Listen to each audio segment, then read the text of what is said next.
ยไปยังกรุงเทพนะ ไปยามพอ พยายามพ่อ โดย พยายามเพิ่นซื่อๆบ่รู้ว่าไปเรื่องตรวจ DNA เฮ็ดบัตรประชาชนไทย ทั้งสอง ทั้งสอง ใครสิมารับเอานะไป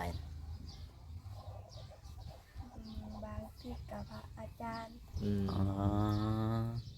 ดีใจจิบ่จะได้ไปไทย ดีใจ เคยเห็นประเทศไทยจักเทื่อแล้ว บ่เคย บ่เคยสิบ่เมารถบ่ขี่รถไปไกล บ่ เคยบ่เมารถ บ่เคย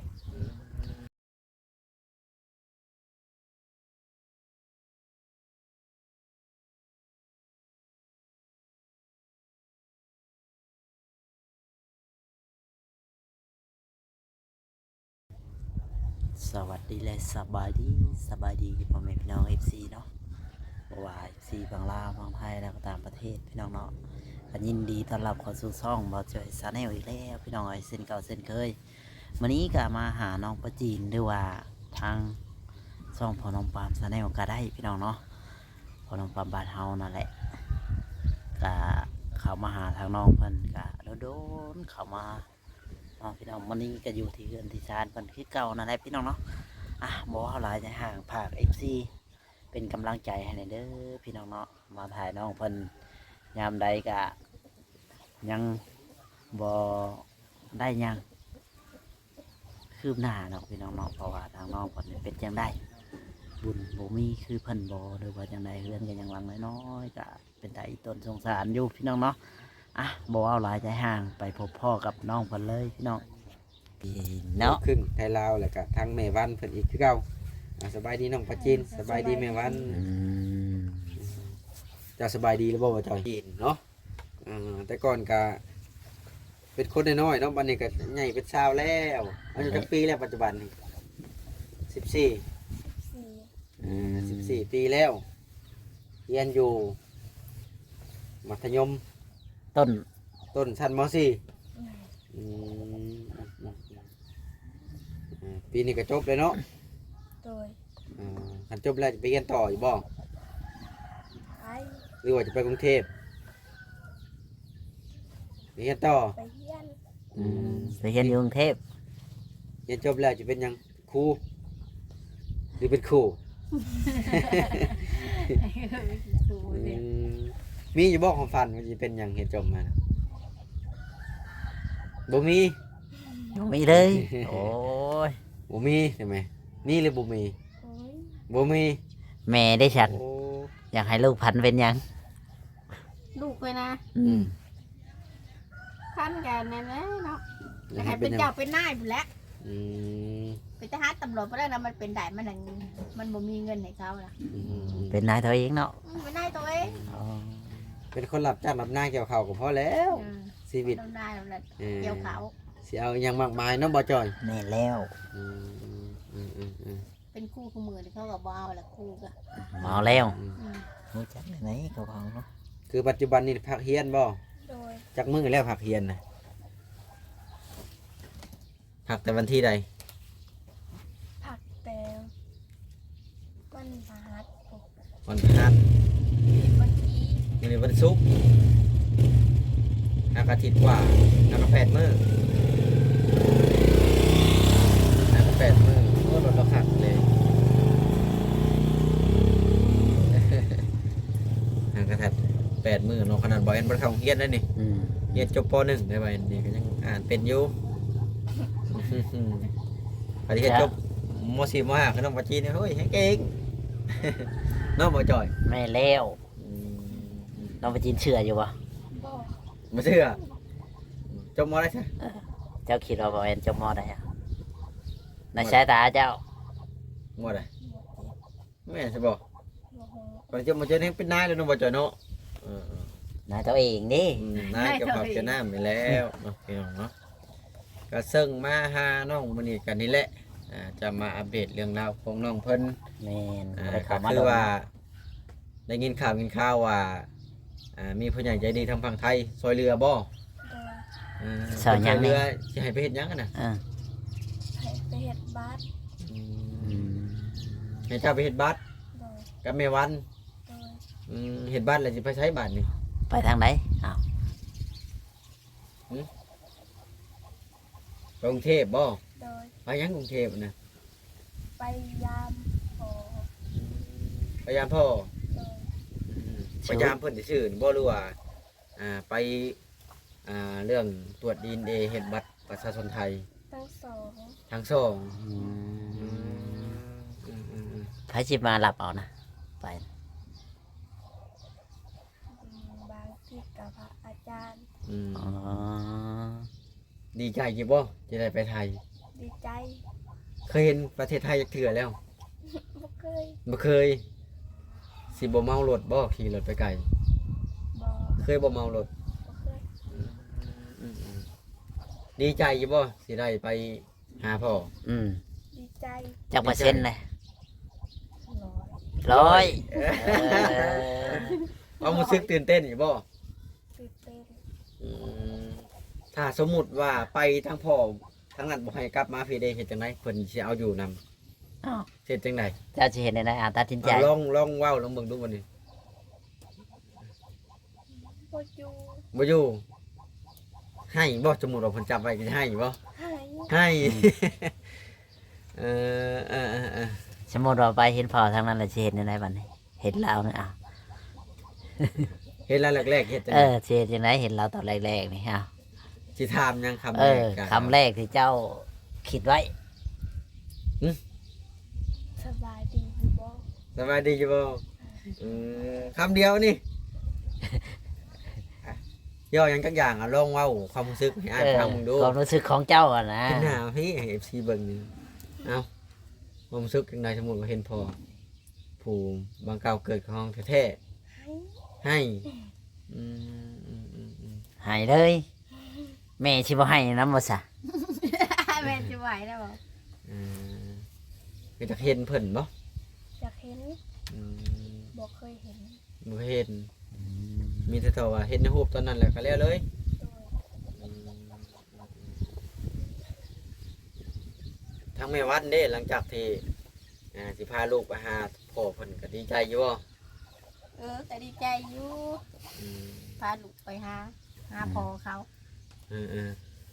ยังจำได้อยู่บ่บ่อนสิไปนะ อืม บ่จะไปจำได้อันแหละ อืมอ่ะ เขาแต่ว่าเขาใหญ่บอลอยู่แล้วก็บ่จักแล้วบัดเนี้ย กับ เพิ่น พี่ต่อ เพิ่นน่าจะยังอยู่บนเก่าที่ซอยหยังสวัสนามาจอง พอเขาใหญ่อยู่ยวนไม่แหละ ง่ายหรือบ่ ใหญ่น่ะ อืม แต่เพิ่นเองก็จะไปอยู่เสียบ่จัก อืม ปูน่ะใหญ่แล้วปูน่ะ อืม ใหญ่ไปอยู่บ้านสวนพุ่นอันนี้ใช่บ้านสวนเขาก็บ่เคยไปผมก็บ่จัก อืม แต่ว่าอันที่ต่อหาอ้ายน่ะบ่ได้เลยเนาะปัจจุบันนี้หรือว่ายังได้บ่ ได้ คุยกันอยู่ว่า เลย ได้คุยหยังกันบัดนี้ ได้คุยกันอยู่ เอาลอง ว่า เว้าให้ฟังดู เรา บัดนี้ เราให้ FC พังเนี่ย วังดีก็บัดนี้เอา ได้ไม่ดี อ่ะ เราให้เพิ่นพังเนี่ยอ่ะ ๆมีแต่ถามว่า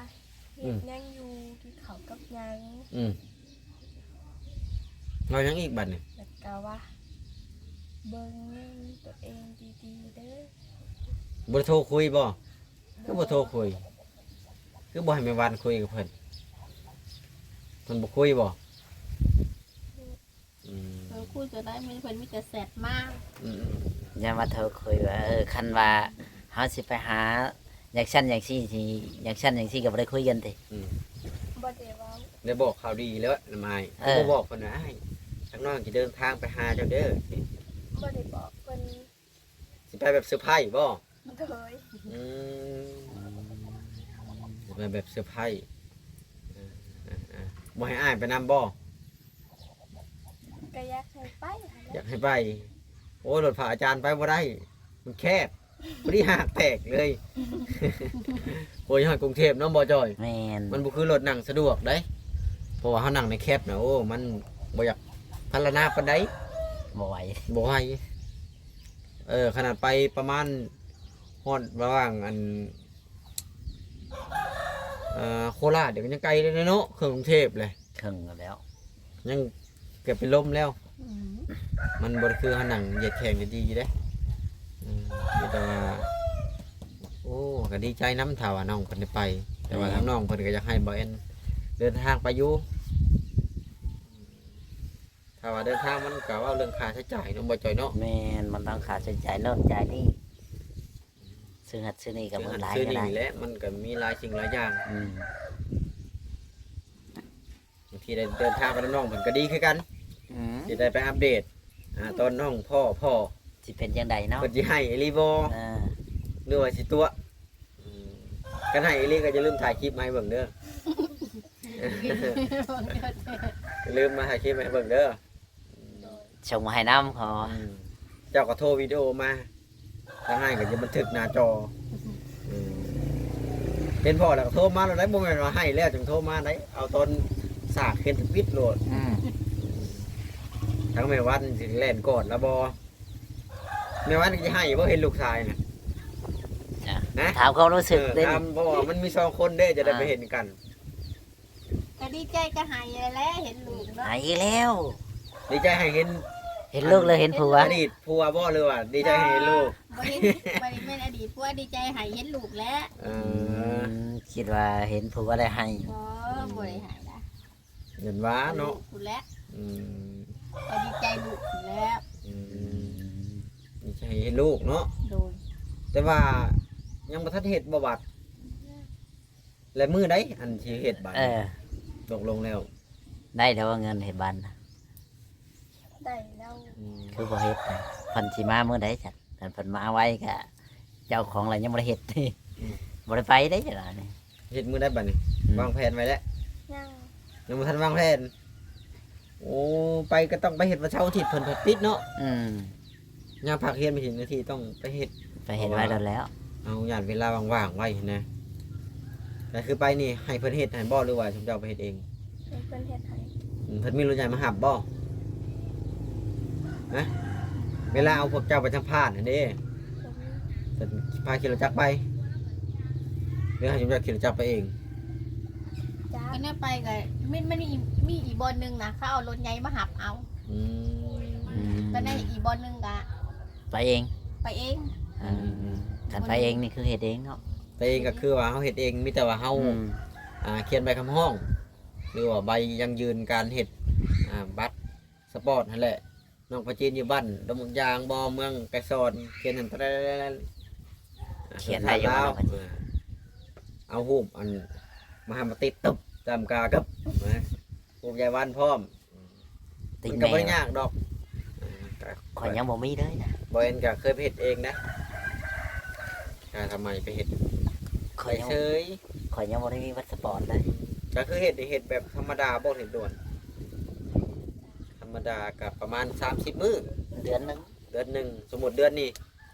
เดือนมกราเนาะมกราเดือนมังกรบ้านเฮาว่าง่ายก็ได้กุมภามีนาเมษาพฤษภามิถุนาบ่ไปเรียนมิถุนา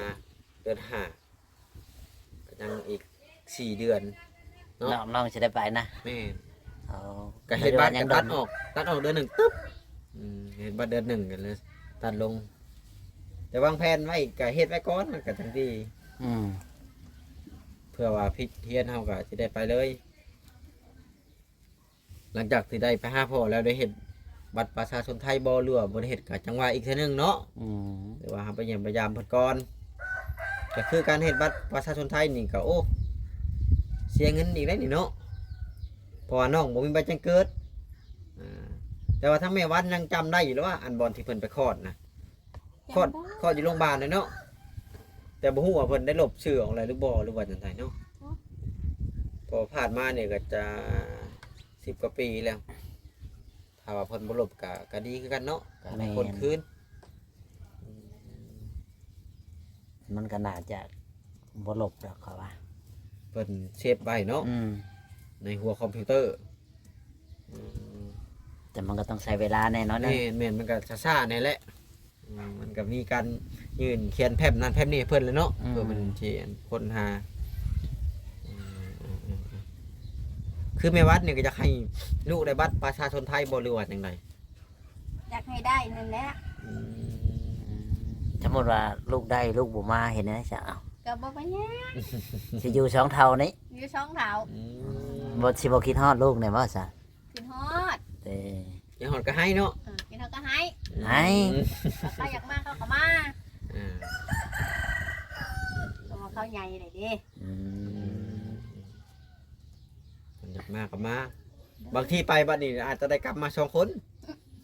อืมคือถ้าน้องปฏินบางทีอาจจะจะกลับมาเยี่ยมยามแม่เด้ก็เป็นไปได้บางทีน้องปฏินอยู่ฝุ่นเลยก็ได้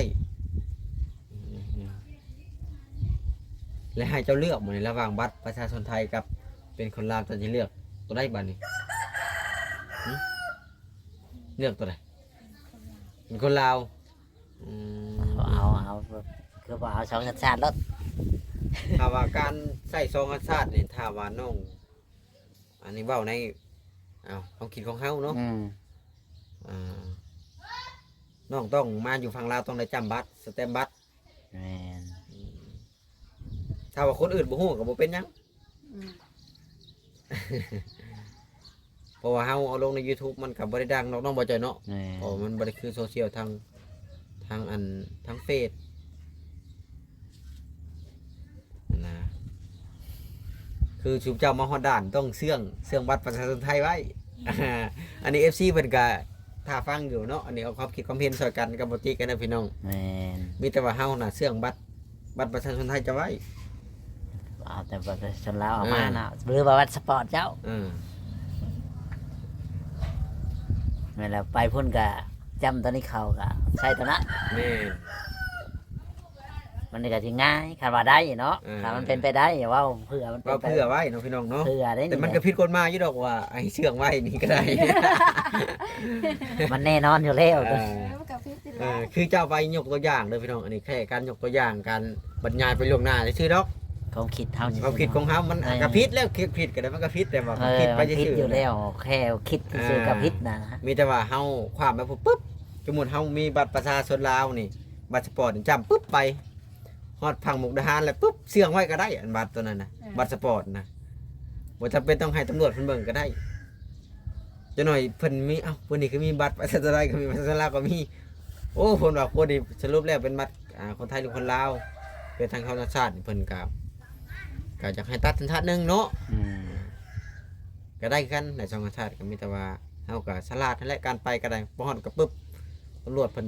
ทางบ่เบิ่งดอกเนาะถ้าบ่มีด่านเนาะถ้ามีด่านเลยก็ยื่นบัตรประชาชนไทยเพิ่นเบิ่งนี่คนไทยเต็มร้อยประชาชนมีปัญหาเลยย่างพรตามกลางกรุงเทพบ่มีคนจับ พรไปมาคาชิบัวเอาไปโรงพยาบาลป่า คนไทยเนาะ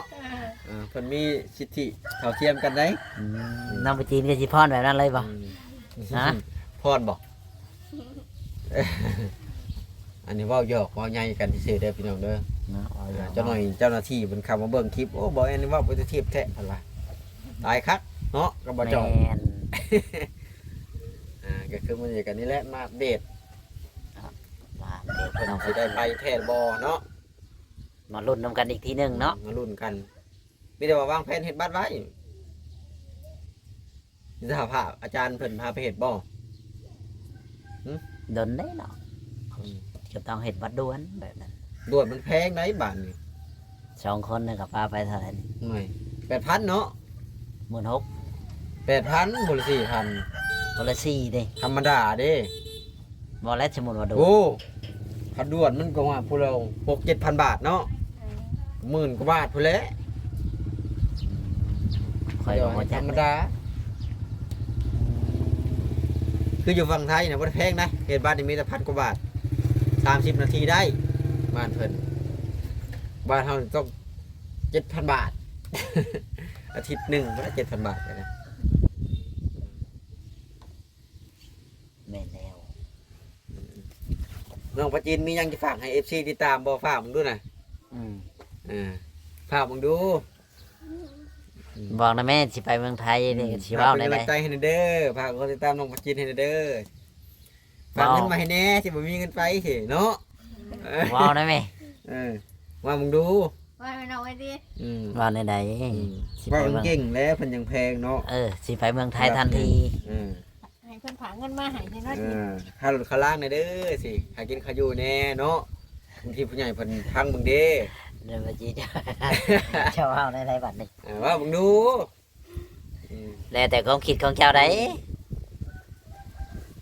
เอาลองมึงดูสักตั้งหนึง ฝากติดตามเป็นกำลังใจให้น้องปัดจีนนะเด้อมาสิได้ไปหรือบ่ อืม อืม ว่าจะได้เป็นคนไทยหรือบ่ โดย เว้าดูว่าจะได้ไปทำบัตรประชาชนไทยหรือบ่นี่แต่บ่เป็นเนาะโอ้ตายเลยพี่น้องเอ้ยน้องเพิ่นเว้าบ่เก่งอ่านี่แหละมามื้อนี้ก็มาอัปเดต อัปเดตเนาะ เรื่องราวของน้องปลาจีนลูกครึ่งไทยลาวว่าจะได้บัตรประชาชนไทยหรือบ่เนาะพี่น้องเนาะแน่มาอยู่ด้วยประเทศนึงสองสามมื้อหน้ามื้อในเด้อถ้าอยู่มาเยี่ยมมายามใหม่มาแวะใหม่เอาสบายดีแม่วันสบายดีน้องปลาจีน สบายดี เดี๋ยวไป สบา อัปเดตเรื่องราวเพื่อนชาติ นี่แหละพี่น้องเนาะบ้านน้องปะจีนยังเป็นกระต๊อบคือเก่าพี่น้องเลยเนาะประวัติยังไม่ได้คืบหน้าคืบตาเช้ายังไม่หวันนั่นนะ เจ้าเด้ขอสิมาปลุกนี่ พวกยังอันนั้นน่ะ กระทบ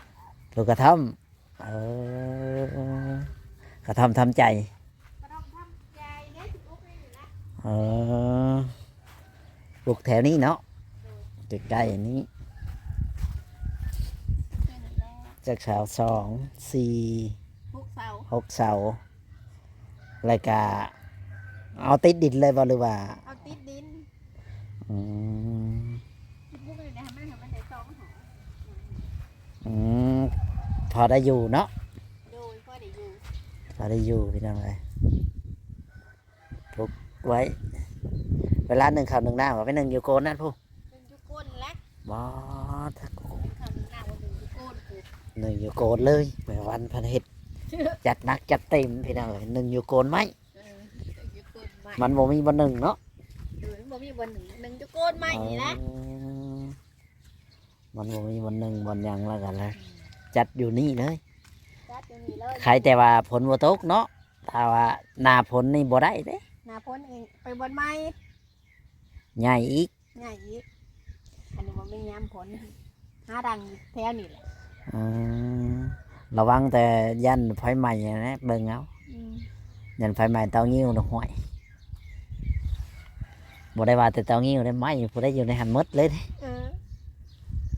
เออนี่แหละเอาเลยทางเฮือนแม่บ้านเพันธิปลูกเฮือน คิดว่าเห็ดหยังนั่นน่ะจุดต่อ ต่อผ้าเอาเด้ เออ ต่อผ้า สิเอาตรงนี้รถผ่อนว่า เอาบนนี่นั่นแหละ อืมเพื่อมีเงินมีคำเนาะ ดูมีเงินมีทำมาแล้ว อืมพอได้ปลุกให้ลูกให้เต้าอยู่ ดู คันว่ามันบุญเงินมีเนาะถ้าเงินบ่มีก็คือว่าแหละ ดู ก็เห็นแต่เช้านอนคอโลแบบนี้แล้วพี่น้องก็เพิ่นก็บ่ได้เอาสูงบ่ได้ดอกประมาณเฮือนเจ้าของนี่แหละบ้านเนาะ ประมาณนี้แหละ อืมเพราะว่าให้พอได้อยู่นี่แหละพี่น้องเลยชีวิตแม่วันเพิ่นกับน้องพระจีนการดินดอนตอนหญ้าครับนี่เป็นของตัวเองอยู่แต่ว่าเรื่องเฮือนเรื่องชานนี่ก็ยังหลังน้อยๆคือเก่าพี่น้องเลยเห็นในใดเด้เนาะมันหาเงินหาคำบ่ได้ นะคำบ่ได้แต่ อืม หากับพ่อแต่ตะกิน อ๋อโดยโอเคชาเฮาดีขอจบคลิปไปก่อนพี่น้องเลยเนาะคลิปนี้ก็สิบ่มีหยังหลายถ้าผิดพลาดประการใดก็ขอโทษขออภัยนำเด้อพ่อแม่พี่น้องFC ฝากกดไลค์กดแชร์กดติดตามและให้กำลังใจนี่เด้อถ้าว่า FC ท่านใดอยากช่วยเหลือเพิ่มเติมก็ช่วยมาได้หรือว่าสิเป็นหยังก็แล้วแต่พี่น้องเนาะก็ถ้าสงสารน้องประจีนหรือว่าทางแม่วันเพันก็ได้เนาะนี่แหละเรือนชาติบ้านแป้นเพันก็ได้โอเคสวัสดีและอีสบายดี